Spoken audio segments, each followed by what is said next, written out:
দেখেন, পিডিবিএফ দারিদ্র জনগোষ্ঠীর উন্নয়নে কাজ করে দেশের প্রায় 12 লক্ষ সুবিধাভোগী সদস্য এখান থেকে সেবা পায় এবং প্রায় 5,000 কর্মকর্তা কর্মচারীর সমন্বয়ে এই প্রতিষ্ঠান সম্পর্কে যদি কোনো নেতিবাচক সংবাদ পরিবেশন হয় তাহলে একদিকে সকল রোগীরা একটা বিভ্রান্তিকর অবস্থার মধ্যে থাকে এবং এটার প্রভাব কিন্তু এই 4,500 কর্মচারীর উপর পড়ে এবং দেশের যে অন্যতম যে গুরুত্বপূর্ণ যে খাত দারিদ্র বিমোচন, সেই দারিদ্র বিমোচন কাজে একটা বিঘ্ন সৃষ্টি হতে পারে।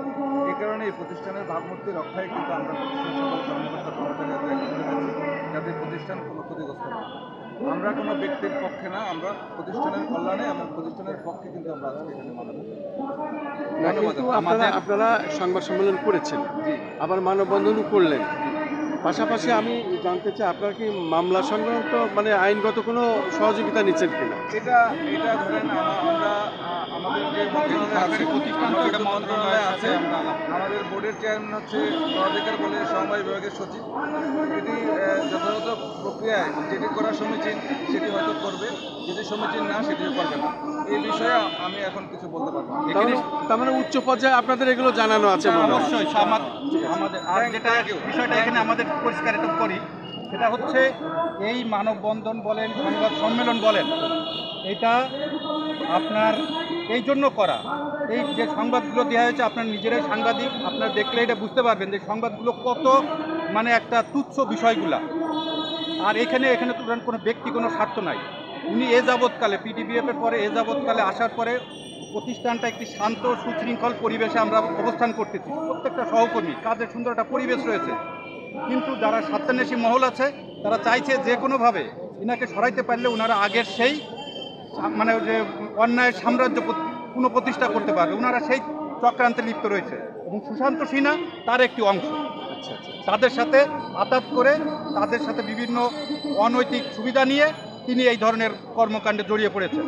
এই জন্য আমরা এখানে উদাত্ত আহ্বান জানিয়েছি প্রত্যেক সাংবাদিককে, আপনারা আসুন, প্রতিষ্ঠানের বাস্তব অবস্থা কি, সত্য কোনটা মিথ্যা কোনটা আপনারা দেখুন, সেটা আপনারা পত্রিকায় দিন, পত্রিকার হেডলাইন করে দিন। কিন্তু এই মিথ্যা সংবাদগুলো কেন দেবেন? এটা প্রতিষ্ঠানকে কেন ক্ষতিগ্রস্ত করবে? আপনার নাম পরিচয় একটু বলেন। আমার নাম মোহাম্মদ জাকির হোসেন, উপপরিচালক, ভারপ্রাপ্ত উপপরিচালক, পল্লী দারিদ্র বিমোচন ফাউন্ডেশন, প্রধান কার্যালয়। আপনাকে অনেক অনেক ধন্যবাদ। দুর্নীতিগ্রস্ত বলতে পদোন্নতি এবং সবচেয়ে ঘটনা হচ্ছে যে এদের সাথে জড়িত হচ্ছে পিডিবিএফের কিছু দুর্নীতিবাজ, যারা চাকরিচ্যুত বিভিন্ন অন্যায় করার কারণে চাকরিচ্যুত হয়েছে, তারা এর সাথে জড়িত এবং তাদের সাথে উনি আতাত করছে করে এখন যারা দেখছে, যারা তাদের এই অন্যায়গুলো যারা থাকলে তারা এই অন্যায়গুলো করতে পারবে না, তাদের বিরুদ্ধে বিভিন্ন, শুধু এমডি না, প্রতিষ্ঠানের বিভিন্ন ঊর্ধ্বতন কর্মকর্তাদের বিরুদ্ধে এই ধরনের বিভিন্ন মিথ্যা বানোয়াট সংবাদ তারা বিভিন্ন গণমাধ্যম সহ বিভিন্ন ফেসবুক সহ বিভিন্ন ফেস আইডিতে তারা দেওয়ার চেষ্টা করে এটা তাদের মানুষকে বিভ্রান্ত করার চেষ্টা করছে।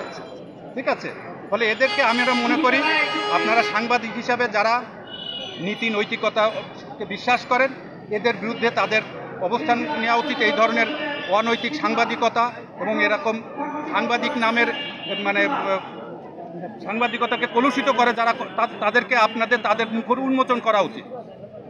কারণ আপনাদের দ্বারা একটা প্রতিষ্ঠান, একটা দেশ উপকৃত হবে, জাতি উপকৃত হবে।